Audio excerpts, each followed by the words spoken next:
აი ასეთი ორი ცალი ბოლტი არის 10-იანი, რომელიც აქედან მოხსნი. ერთი აქ აქვს და მეორე აქ აქვს. ამ ბოლტებს რომ მოხსნი, ჩვეულებრივად ამოდის აირბაგი წინ. აი.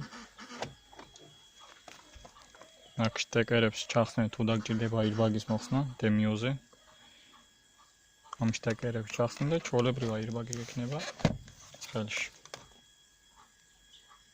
ისევ ჩავშვა მახა უკან.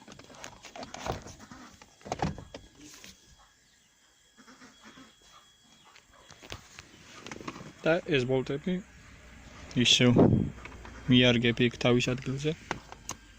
ასეთი გუჩი და ტრეშოტკა თუ გექნება უკეთესია მარტივად მოხსნი. ივარგებ ახლა ამას.